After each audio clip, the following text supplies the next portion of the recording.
Kita masuk balik pada kitab kita. Wajib bagi makmum mendahului imam. Wajib yang macam mana tu? Ada situasinya. Yakni apabila imam duduk bukan pada tempatnya. Imam duduk tahiyat awal, rakaat pertama. Memang salah lah imam. Jadi makmum dah sebut dah dengan niat zikir subhanallah. Kan? Imam lambat, makmum dah berdiri dulu dah. Tak apa, tak ada masalah yang tu. Tak batal. Assalamualaikum warahmatullahi wabarakatuh. A'udzubillahi samil alim minasyaitanir rajim. Bismillahirrahmanirrahim. Alhamdulillah rabbil alamin. Wa bihi nasta'in ala umuri dunya waddin. Wassalatu wassalamu ala asyrafil anbiya'i wal mursalin. Sayyidina Muhammad wa ala alihi washabihi ajma'in. Rabbi shrah li sadri wa yassir li amri wahlul 'uqdatam min lisani yafqahu qawli. Subhanaka la ilma lana illa ma 'allamtana innaka antal alimul hakim. La haula wa la quwwata illa billahil aliyil azim. Allahumma salli salatan kamilah wa sallim salaman taman ala sayyidina Muhammad alladhi tanhal bil qadatan faraj bihil qurabata qada bil hawaij wa tunalu bi raghaib wa husnul khawatim wa istasqal ghamamu bi wajhihil karim wa ada'in sahbihi fi kulli lamhatin wa nafasin bi adadi kulli ma'lumin lak wa ba'da. Alhamdulillah, syukur kepada Allah Subhanahu wa taala. Jumpa lagi kita pada malam ini dengan takdir Allah yang menentukan bagi kita setiap kelakuan, pergerakan dan umpamanya diam dan bergerak itu semuanya daripada Allah Subhanahu wa taala. Terima kasih pada pimpinan masjid meneruskan kuliah pada setiap malam, begitu juga saat subuh dan duha dan sebagainya, imarah masjid kita ni. Sebelum kita sambung kitab Imam dan Makmum Fiqh, Imam dan Makmum, ada pertanyaan daripada ahli jemaah kita, bagaimanakah nak menangani bacaan imam yang laju pada rakaat ketiga atau yang keempat? Bacaan rakaat pertama, rakaat kedua dia jahar, kuat, nyaring. Ketiga dan keempat dia slow, so dia baca express. Terkujat-kujat kawan-kawan yang kat belakang tu, terutama muslimat. Dia orang sentimental tuan-tuan. Yang lelaki ni pun boleh tahan juga, yang sentimental pun ada juga. Kan? Tapi tak terkejar. Contohnya lah kan. Baik. Jadi, dia ada dua cara. Maknanya selepas daripada selesai solat lah, hantar surat cadangan. Masukkan dalam peti cadangan tu. Ada ke tak kat masjid kita ni? Kalau belum ada, masukkanlah. Pertama.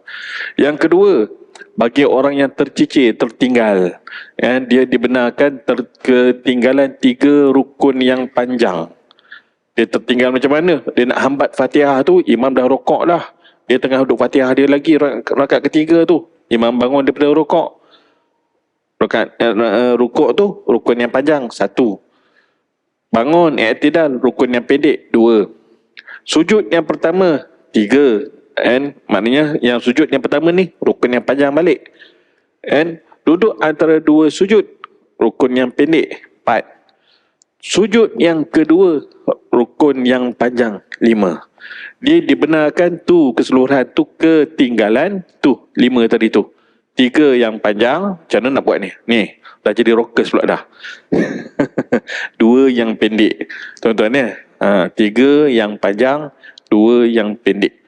Sehinggalah ketika mana katalah imam sujud pada sujud yang kedua, kita sempat rukuk ketika itu, masih lagi kita terhubung dengan imam, tak batal.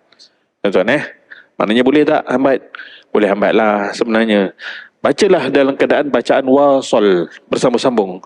Bismillahirrahmanirrahim. Alhamdulillah rabbil alamin arrahmanir rahim maliki yaumiddin iyyaka na'budu wa iyyaka nasta'in ihdinas siratal mustaqim siratal ladzina an'amta 'alaihim ghairil maghdubi 'alaihim waladdallin.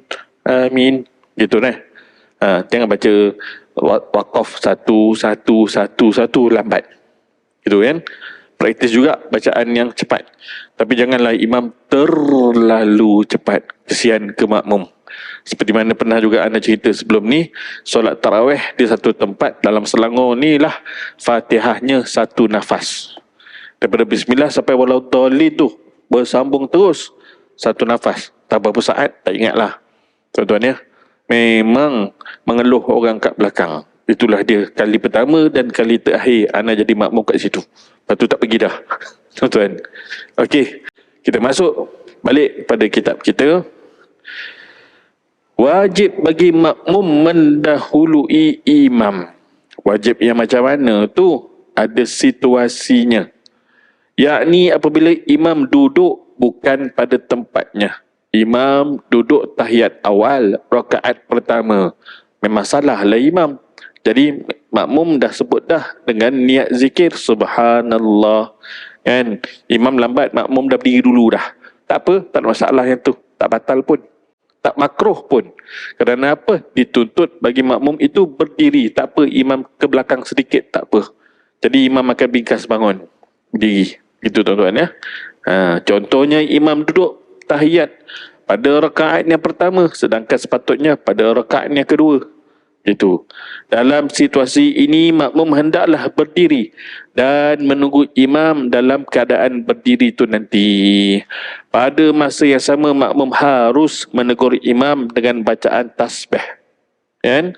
Menegur imam dengan bacaan tasbih itu dengan niat zikir. Tuan-tuan, dengan niat zikir, bukan semata-mata niat memberitahu. Kenapa macam tu tuan-tuan? Tak boleh ke tak ada tahiyat-tahiyat niat zikir lah. Memang kita sebut tu subhanallah kan dah zikir dah tu. Kan? Sebab kita sebut subhanallah tu kan, kerana kita menegur orang tersebut. Kita menegur orang tersebut.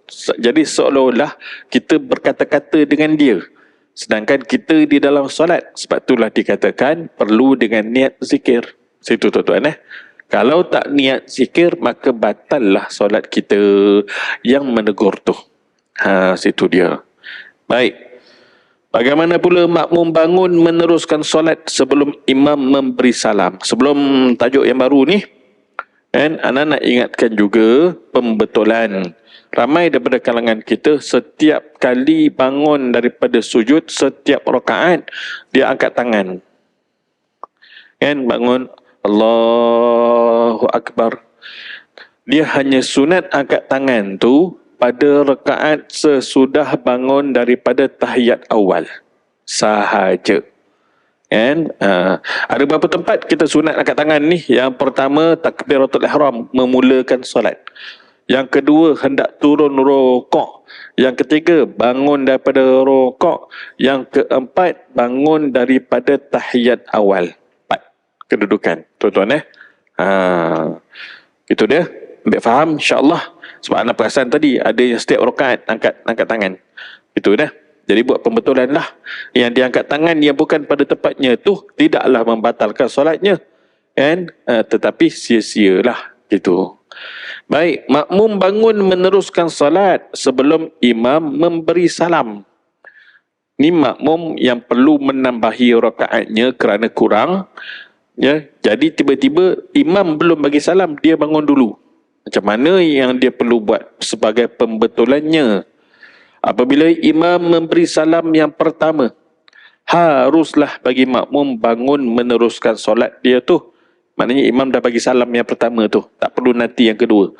Apabila makmum tersilap bangun sedangkan imam belum pun memberi salam yang pertama pun belum lagi, dia dah terbangun, contohnya lah, maka hendaklah makmum itu duduk kembali, duduk balik. Walaupun dia dah berdiri betul, duduk balik. Ya? Tindakan ini disebabkan belum lagi masanya bagi makmum untuk berdiri tu. Situ dia. Jika makmum bangun dan selesai rakaat, namun akhirnya sedar bahawa imam masih belum memberi salam. Contohnya lah jika makmum bangun dan selesai rakaat, menyelesaikan rakaatnya lah, namun akhirnya tersedar bahawa imam masih belum memberi salam, maka rakaat itu yang dah sempurna dah pula satu rakaatnya tadi tu, kan, tidak dikira kerana belum waktunya juga. Jadi rakaat yang dia kira tu batal, rakaat itu tak terpakai, kena buat rakaat yang baru. Situ dia. Kan? Ini mungkin akan berlaku pada siapa yang duduk belakang-belakang. Yang duduk belakang-belakang dia tak perasan, dia tak nampak. Ya. Jika makmum tersedar kesilapannya apabila mendengar salam sebenar imam, sedangkan makmum dalam keadaan berdiri, maka sebaiknya makmum duduk dahulu kemudian bangun meneruskan solatnya. Situ dia. Kedudukan dia, tuan-tuan. Bagaimana pula imam berdiri pada rakaat yang kelima? Terlebih rakaat lah ni. Kan? Apa kita perlu buat sebagai makmum? Imam solat fardu Isyak, contohnya lah, sebanyak 4 rakaat. Namun imam bangun untuk rakaat yang kelimanya kerana menyangkakan dia baru 3. Nak sudahkan yang keempat, sedangkan sebenarnya dia dah 4 dah. Tiba-tiba dia sambung tu, maka jadilah 5. Maka makmum tidak seharusnya mengikut imam dalam perkara ini. Kan? So kalau makmum pun ragu-ragu, imam bangun, 4 ke 5, 4 ke 5 ke 4 ke 5 ke, dia kira 3 ke 4 ke 3 ke 4, dia kira 3. Maka imam bangun, dia pun bangun jugalah, dia pun sama enggak was-was sama macam imam. Tak apalah itu. Kan? Bagi orang yang telah yakin tu, maka dia duduk stay. Bahkan makmum hendaklah mufarakah kalau tahu kata terlebih tadi tu. Atau pilihan yang kedua, yang lebih baik, menunggu imam pada kedudukan makmum itu, kedudukan tahiyat akhir. Ya, jadi ditunggulah. Tak apalah imam lebih sebab dia yang was-was. Aku yakin. Kita pun duduk, maintain. Tak bangun pun, tak tambah pun. Kalau kita tambah, batal lah kita. Sebab dah tahu dah memang terlebih. Cuma imam dia yakin dia belum terlebih, terkurang bagi diri dia, contohnya. Maka kita benarkan dia untuk bangun, dia selesaikan, dan kita menunggu tak bagi salam, hinggalah imam bagi salam, baru kita bagi salam. Itu caranya, tuan-tuan. Benda ni jarang-jarang berlaku. Tapi possible akan berlaku. Ya, betul. Baik. Bagi makmum yang belum cukup rakaatnya, jika makmum mengetahui imam tersalah rakaat. Gitu pula. Kan? Bagi makmum yang belum cukup rakaatnya, jika makmum mengetahui imam tersalah rakaat, maka makmum perlu menunggu sebentar. Sebab yang tersalah rakaat tu tak kira tu. Alasannya iaitu rakaat itu tidak dikira bagi imam. Sebaliknya jika makmum tidak mengetahui yang terlebih tu, tak apalah macam tu. Maka makmum hanya perlu mengikut imamnya sahaja. Sebab dia tak tahu. Tak tahu kata yang terlebih. Kita baru masuk kemudian. Mana kita tahu lebih ke tak lebih ke? Kita masuk tu kemudian. Dah rakaat ke berapa entah. Begitu. Tuan-tuan ya. Baik. Sujud sahwi. Apabila imam sujud sahwi. Sujud sahwi ni tujuan dia apa? Menampal. Repair. Menampung kekurangan yang ada. Umpama contoh was-was tadi. Umpama contoh tertinggal kunut. Ataupun tertinggal tahiyat awal. 3. Maka makmum hendaklah sujud sahwi. Kerana mengikut imam apabila imam sujud sahwi. Jangan makmum tak sujud. Maka batallah kalau dia tak sujud. Namun apabila imam tidak sujud, harus bagi makmum untuk sujud sahwi. Harus untuk kita pula. Sujud sahwi itu tak ada masalah, tuan-tuan. Itu dah. Kalau imam buat, kita kena buat. Kalau imam tinggal, boleh untuk kita buat. Dia gitu. Serupa juga dengan kunut. Imam tinggal, kita buat, boleh. Kalau imam buat, kita buatlah. Gitu, tuan-tuan. Nampak tu. Syekh Ibrahim Bajuri menyatakan, seperti mana sujud sahwi, persamaan antara imam dengan makmum adalah wajib dari aspek perbuatannya. Namun tidak wajib sama pada aspek meninggalkannya. Maknanya kalau imam tinggal, kita buat, boleh. Kalau imam buat, kita buatlah. Sudah pastinya macam tu. Apabila imam meninggalkan sujud sahwi, maka sunat bagi makmum sujud sahwi. Situ dah. Baik. Macam mana pula? Kalau kita masuk tu rakaat yang terakhir imam sedang tahiyat akhir. Kita nak solat maghrib tadilah. Kan? Allahu Akbar. Imam sedang tahiyat akhir. Kita pun duduk tahiyat akhir dan kita baca tahiyat akhir. Sebelum imam bagi salam, imam sujud sahwi. Kita ni baru masuk, tak tahu apa-apa. Kan? Apa yang kejadian sebelum tu kita tak tahu apa ceritanya. apabila imam sujud sahwi, kita wajib sujud sahwi. Gitu dia tuan-tuan ya. Apabila kita tak sujud sahwi, aku tak salah apa-apa, yang salah imam. Dan tak dialah dia sujud, aku tak payah. Tunggu salam baru kita bangun, tambah 3 rakaat tu. Contohnya lah kan. Maka batal lah solat kita. Wajib sujud sahwi tuan-tuan ya. Wajib mengikut imam pada kelakuan benda-benda yang sunat tu. Dan apabila imam buat, kita wajib buat. Apabila imam tinggal, kita sunat buat. Nampak tadi tu kan? Situ dia. Okey. Bagaimana pula terbatal wuduk sebelum memberi salam? Tuan-tuan, kita bagi salam ni, dia ada dua. Satu, bagi salam kerana kerana ianya adalah rukun solat. Menamatkan ibadat solat dengan salam. Yang kedua, juga sunat niat kita memberi salam itu kerana memberi salam kepada jemaah yang ramai itu. Kanan dan kirinya. Tuan-tuan Baik. Masuk balik. Solat dihukumkan tidak lagi selesai apabila belum memberi salam yang pertama. Tiba-tiba terbatal. Belum lagi Assalamualaikum warahmatullahi, tak sempat pun. Baru Allahumma salli ala Sayyidina Muhammad pun. Kan? Habis lah. Kalau kena ambil wuduk yang baru, solat semula dah jawapan dia. Gitu. Apabila seseorang terkentut sebelum memberi salam, maka solatnya dikira batal. Kan? Diriwayatkan dalam satu hadis, "Iza ahdatha ar-rajulu wa qad jalasa fi akhir salatih qabla an yusallima faqad jazat salatuh." Apabila seseorang berhadas dan dia telah duduk pada akhir solatnya sebelum memberi salam, dan dia berhadas, maka solatnya tidak selesai. Dan kat sini ni ada salah cetakan ni. Sebab tu saya tak galakkan nak beli baca sendiri. Beli boleh, tapi jangan baca sendiri tiba-tiba tengok salah faham. Kalau dia tulis kat sini, apabila seorang berhadas dan dia telah duduk pada akhir solatnya sebelum memberi salam, maka solatnya selesai. Selesai mana maunya selesainya, dia kena bagi salam dulu baru dikira selesai. Kalau kita baca macam ni, maka salah faham kita. Tuan-tuan tu dia. Sekurang-kurang salam yang pertama. Salam yang pertama itu rukun. Salam yang kedua ke sebelah kiri itu sunat. Ya. Baik. Ada perbahasan ulama. Katalah selepas memberi salam yang pertama terkentut. Tiba-tiba kita bagi juga salam yang kedua. Sedangkan apabila selesai semua tu masih lagi dikira sedang bersolat, maka dikira batal. Pandangan yang pertama dikira tidak batal. Kerana apa? Yang kedua itu hanya semata-mata sunat sahaja. Dia kata macam tu. Yang kebanyakannya berpegang dengan pandangan yang satu lagi tu. Sunat sahaja. Jadi tuan-tuan, nak menyelamatkan diri kita keluar daripada khilaf, senang sahaja. Salam yang pertama itu rukun. Ya.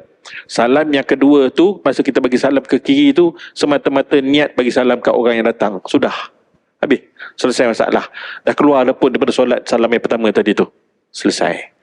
Tak ada ragu-ragu lagi dah. Confident terus. Itu kan? In case lah.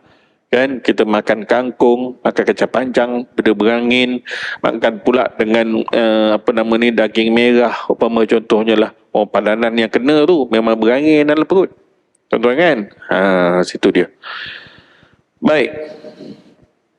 Solat berjemaah dengan imam yang tidak berwuduk, bagaimana hukumnya? Tidak harus solat berjemaah dengan imam yang berhadas, iaitu imam yang tidak berwuduk atau tidak bertayamum. Berwuduk tidak, bertayamum pun tidak. Dan apabila makmum mengetahui keadaan imam yang berhadas semasa solatnya, maka makmum hendaklah berniat mufaraqah terus dan berpisah daripada imamnya tu. Dan kadang-kadang dia tak berhadas, tapi dia tak boleh meneruskan solatnya sebab kain dia dah koyak. Kan? Kain cotton gajah duk yang dia pakai tu dah bertahun dah. Kan? kalau angkat gini boleh nampak orang sebelah. Contoh. Maknanya kalau dia rokok je ataupun duduk antara dua sujud, prak. Macam tu kan. Dia tak dengar. Sebab bunyi bergaung-gaung dan semua, bunyi prak tu dia tak dengar. Tapi orang yang di belakangnya nampak. Tambahan pula yang barang dalam dia tak pakai barang dalam. Pakai yang belah dalam. Memang nampak terus lah. Clear kan. Mau tak terkucil ketawa orang yang kat belakang dia tu. Imam tak pakai spender rupanya. Contoh. Itu tuan-tuan kan. Maka berfarakah lah dia terus. Imam dah batal dah. Itu dia kan. Jadi dalam situasi macam ni, perlu tak ada pengganti kepada imam? Jawapannya ya. And sunat ada penggantinya tu. Boleh juga kalau tak digantikan. Kalau solat itu solat fardu yang biasa. Kalau solat Jumaat, wajib ada pengganti. Tuan-tuan wajib ada pengganti kalau solat Jumaat. Betul, dia tak sama. Dia panggil mukhallif. Mukhallif siapa? Pengganti imam. In case imam solatnya bermasalah. Jadi dia tak perasan, maka orang yang di belakangnya tu dahulukan dulu yang kanan ke depan pada kedudukan saf dia sebaris tu. Duduk kat dia sebelah dia tu. Maknanya imam yang ada ilmu dia perasan, oh ada orang nak take over imam. Maka dia pun berundur lah. Mesti ada something yang tak kena dengan aku ni. Maka dia beredar lah. Dia check lah kain dia ke, terkena najis ke, ada taik burung ke, taik cicak baru jatuh atas bahu ke. Contoh. Itu tuan-tuan Jadi orang yang paling hampir tu, yang betul-betul belakang dia, yang kanan sedikit, yang kiri. 2-3 orang tu. Sebab itulah pentingnya yang di belakang imam ini, orang yang bersedia memikul peranan imam jika diperlukan. Situ dia tuan-tuan. Sebab tu kadang-kadang setengah-setengah tempat dia letak sejadah 2-3 helai tu. Situ dia. Baik. Jadi kembali pada persoalan tadi, imam yang tak ada wudu, imam yang tak ada tayamum. Tidak harus kita solat di belakangnya orang yang berhadas kerana dia bukan ahli solat. Dia bukan ahli pun. Kan, dia tak cukup syarat dia tu.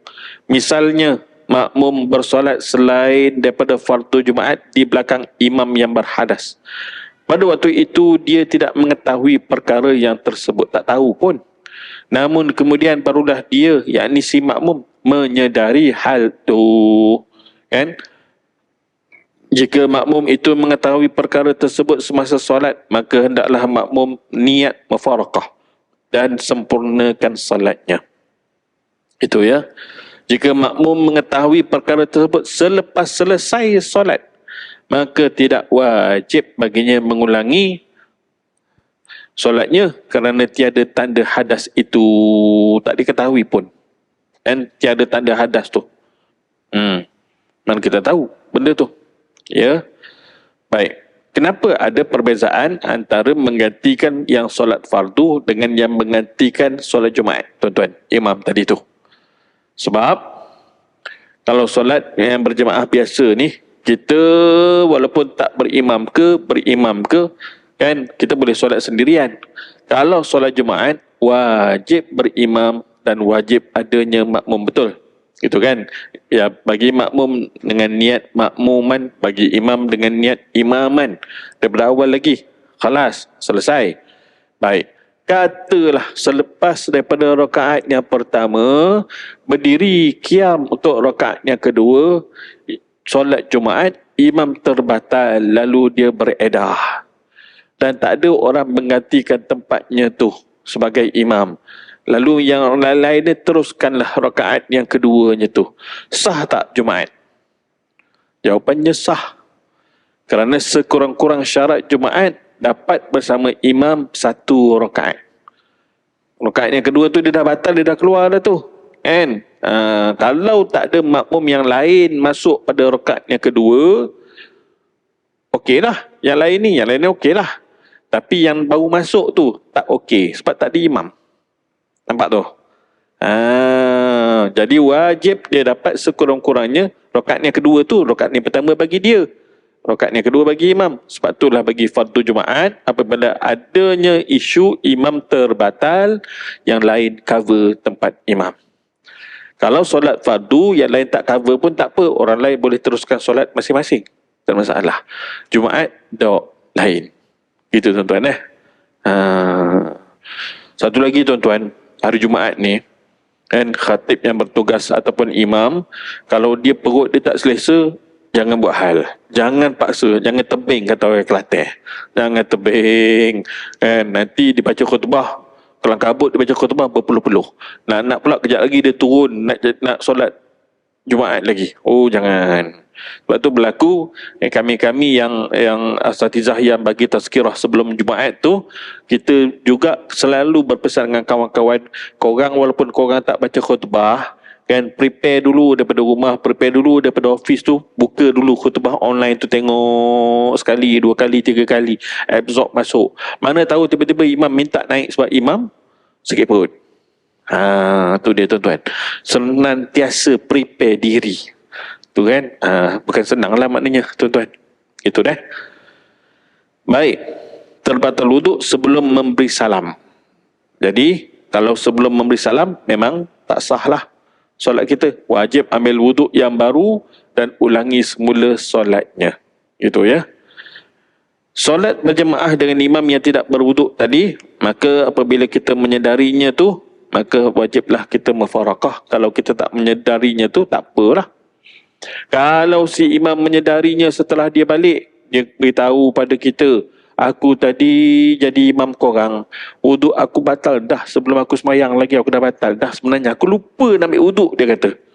Jadi kita ni macam mana? Pulak dah, apa tak royak tadinya. Dia kata tak ingat nak royak lagu mana kan. Habis tu macam mana solat jemaah tadi tu? Sah, tak ada masalah. Solat fardu tuan-tuan, solat fardu, itu dia ya. Dikira dapat pahala jemaah ke? Allah Ta'ala maha pemurah, insya-Allah Allah Ta'ala bagi kan. Bukan sengaja pun benda tu, situ dia.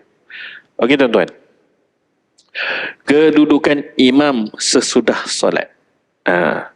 Selepas selesai daripada solat dengan salam, terputuslah pengikat antara imam dengan makmum. Mana kata boleh tak bagi makmum untuk dia beredar? Boleh kan, tetapi ada signal juga. Rasulullah SAW pernah berpesan pada Sayyidina Muaz, jangan dipanjangkan solat kan. Kerana apa? Adanya makmum di belakang yang ada berbagai urusan dan sebagainya tu, yang mana ketika mana ada makmum yang komplain tentang Sayyidina Muaz panjang solatnya, dia baca surah Al-Baqarah, bukan baca 5-6 rangkap macam tu saja tuan-tuan, baca bermuka-muka surat ni, macam tu. Jadi orang yang di belakang tak puas hati, mufarakah terus, main sendiri. Keesokan harinya mengadu dengan Rasulullah SAW. Lalu bagi dia pesan pada Muaz kan, pendekkan kadar wasyamsi wa duhaha, kadar wa duha wal laili iza sajah. Itu je lah kadar-kadar dia tuan-tuan. Betul lah macam yang imam kita bawa tadi tu, situ dia kan. Makna kata dalam solat pun macam tu, kalau berzikir pun jangan panjang sangat, jangan melirik-lirik sangat kan. Kalau dalam kampung tu mungkin tak jadi hal sangat, kalau dalam bandar orang banyak urusan kan, yang jenis melirik astaghfirullahalazim, mengeluh orang belakang, lah sudahlah, gear 1 gear 2 punya imam ni, bila nak gear 4 gear 5 nya contohnya lah, lepas tu panjang pula tu, jadi orang akan mengeluh. Jadi sebenarnya boleh saja kalau makmum tu nak beredar, tetapi makmum lebih suka kalau dapat berzikir hinggalah selesai berdoa bersama imam. Makmum lebih suka macam tu sebenarnya. Jadi give and take lah dua-dua pihak. Okey. Baik, makmum yang sudah selesai solat harus meninggalkan solat. Begitu juga imam, kalau imam nak tinggalkan kalau dia ada urusan dan seumpamanya tu kan. Tetapi ada adab kan.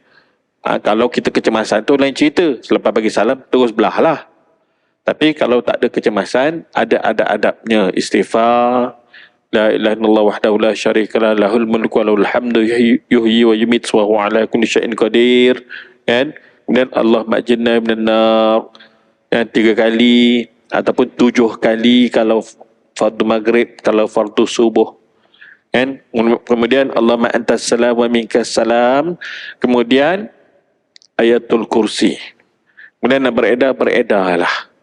Ataupun tak sempat juga ayatul kursi, sakit perut Ustaz, tak apa, silakan. Dah sebut Allahumma antas salam wa minkas salam. Ini adab dengan Allah Subhanahu wa ta'ala. Sayyidina Umar pernah dipanggil balik seorang pemuda, kamu bingkas bangun terus nak ke mana? Ada urusan yang mengganggu kamu ke? Wahai pemuda. Tidak ada, wahai Amirul Mukminin. Habis itu, kenapa tak duduk sebentar? Berzikirlah, beradablah dengan Allah. Situ dia, Sayyidina Umar pesan gitu tuan-tuan. Baik. Walau bagaimanapun masih terdapat zikir yang baik diamalkan sesudah salat, maka imam sebaiknya beralih sedikit kedudukan dengan menghadap para makmum. Sama ada dia menghadap macam ni tuan-tuan, menghadap terus macam ni selepas dia sebut perkataan Allahumma antas salam. Ataupun awal-awal lagi dia nak berhadap pun boleh, tak ada masalah. Ataupun dia menganan, nak sebelah kiri pun boleh, tak ada masalah. 3 keadaan tu tuan-tuan ya. Apa tujuannya tu? Kerana dia mungkin akan lihat ada orang yang sedang solat, maka dia slow down suaranya tu, slow down, kerana meraihkan orang yang sedang menselesaikan solatnya tu. Situ dia tuan-tuan. Jadi ketika mana kita baca bacaan secara jahar di dalam solat, intonasi, kekuatan suara, volume tu dengan zikir kena ada beza. Kena ada beza. Especially kalau ada makmum di belakang yang sedang solat lagi. Situ dia tuan-tuan. Meraihkan mereka. Gitu ya. Harus juga jika imam beralih menjadikan para makmum di sebelah kanannya.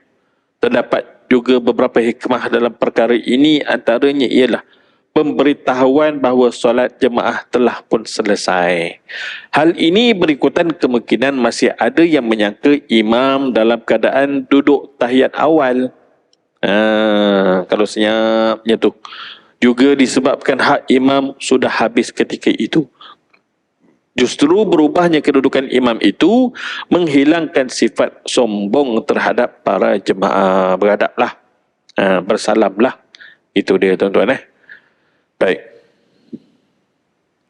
Bagaimana pula imam solat jenazah, makmum solat fardu, boleh tak? Mana maunya. Begitu juga imam solat gerhana, makmum solat fardu pun tak boleh. Sebab kelakuan solat gerhana 2 kali rokok. Situ dia kan. Berbeza. Manakala solat jenazah tak ada rokok, tak ada sujud. Berbeza solatnya tu. Kalau solat yang lain, tak apalah. Dia nak solat maghrib, dia mengikut imam yang solat isyak qasar, contohnya lah. Bolehlah. Selepas 2 tu, imam dah bagi salam, dia sambunglah rakaat ketiga dia. Dia buat solat maghrib, jamak takhir. Masa dia masuk-masuk tu, imam sedang solat isyak, yakni imam tu juga orang yang bermusafir, buat 2 rakaat solat isyak qasar. Dia masuk, carry on, tak ada masalah. Boleh je, tak ada masalah. Itu dia kan. Tidak harus bagi makmum mengikut imam yang mana solatnya tak sama kelakuan solat tu. Sebagai contoh solat fardu dengan solat sunat gerhana. Sebabnya solat sunat gerhana mempunyai 2 rukuk dalam 1 rakaat tu. Ya. Manakala solat jenazah pula harus dilakukan walaupun tak berjemaah, seorang-seorang pun sah dah. Bahkan kefarduan solat jenazah gugur apabila ada seorang lelaki melakukan solat jenazah, walaupun lelaki itu kanak-kanak yang memayyiz sekalipun. Yang kedua, kerana kelakuan solat jenazah tidak ada rukun-rukun fi'li yang lainnya tu. Hanya sekadar 4 takbir dan bacaan rukun qaulinya. Situ dia, dan salam. Baik, solat sunat dengan solat fardu. Harus bagi seseorang bersolat fardu dengan menjadikan seseorang yang bersolat sunat sebagai imamnya. Contoh, kita singgah di RNR, kita melazimi solat sunat fajar sebelum kita solat subuh. Waktu subuh dah masuk, kita nak solat sunat fajar dulu. Tengah kita semayang seorang-seorang dekat RNR tu, tiba-tiba ada orang ingat kita semayang subuh. Kita bacaan, kita share.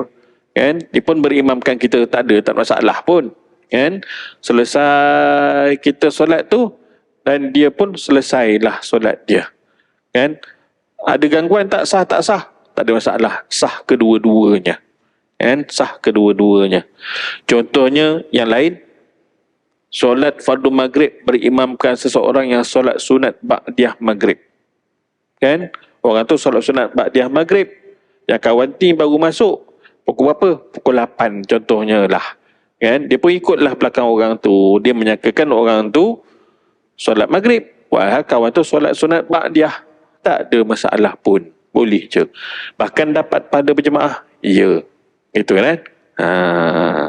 Jadi jangan terkejutlah kalau yang imam yang di depan kita, yang kita berimamkan dia tu tak nyaringkan bacaan dia. Kerana apa? Kerana dia solat sunat rupa-rupanya. Jangan pula kita ragu-ragu, tadi aku ikut orang solat sunat, aku ni solat fardu, tak sah lah pula. Sebab namanya dia tak memahami hukum. Tuan-tuan tadi ahli jemaah tempat taman saya lah mempertikaikan sah ke tak sah ni ya. Ada satu jenazah, kalau lelaki dia letakkan kepalanya di sebelah kiri imam dan imam akan berdiri pada kedudukan kepala si lelaki. Kalau perempuan, kepalanya di sebelah kanan imam dan imam akan berada di tengah-tengah pinggang si mati yang perempuan tu. Jadi kedudukan yang tadi tu terbalik. Ustaz, sah ke solat jenazah tadi? Sah, tak ada masalah. Ya, gitu tuan-tuan. Insya-Allah. Baik. Tidak memudaratkan sekiranya niat imam dan niat makmum berbeza. Oleh itu sah seseorang yang solat fardu berimamkan orang yang solat sunat. Begitu juga sah solat orang yang solat tunai berimamkan orang yang solat ganti, solat qadha. Tak ada masalah. Tuan-tuan ya. Tambahan lagi sah orang yang bersolat panjang berimamkan orang yang bersolat pendek. Misalnya solat fardu zuhur dengan fardu subuh. Situ dia kan. Ada orang nak qada, dia ikut orang yang solat fardu. Dia nak qada dia punya zuhur, ketika tu dia dah settle dia punya subuh. Dia datang-datang singgah tu, ada orang tengah solat lagi lah. Dia nak join, tapi dia nak buat yang dia punya qada dulu tu. Boleh tak dia join? Boleh, tak ada masalah. Tuan-tuan nanti ingat, ada beberapa tempat yang diwawarkan lah, tapi dah sendu dah. Apa dia? Ada sesetengah tempat imam dia ajak makmum dia, jom kita solat qadha. Lepas solat maghrib, kita solat maghrib qadha. Dulu-dulu pasti kita ada tinggalkan solat saat kita baru akil baligh. Duk leka main on off semayangnya tu. Imam ajak. Dan ramai yang join, tuan-tuan. Bagus. Bagus benda tu, tuan-tuan ya. Dapat pahala berjemaah ke? Serah pada Allah Ta'ala lah. InsyaAllah mudah-mudahan Allah Ta'ala bagi. Situ dia. Baik, solat qasar dan solat tamam. Solat qasar, solat yang dipendekkan menjadi 2 rakaat daripada 4 rakaat. Itu sahaja. Tak ada yang lain dah lagi pendek lagi dah. Harus bagi makmum mengerjakan solat fardu secara tamam 4 rakaat mengikut imam yang mengerjakan solat qasar 2 rakaat. Orang yang rakaatnya lebih boleh ikut orang yang rakaatnya kurang. Tetapi orang yang rakaatnya kurang tak boleh ikut orang yang menjadi imamnya tu rakaatnya lebih daripadanya. Kalau dia ikut, nescaya wajib dia menambahi 2 rakaat lagi. Katalah dia menyangkakan imam itu solat qasar di R&R. Rupanya pakcik tu memang tak biasa solat qasar. Dia suka semayang tamam penuh.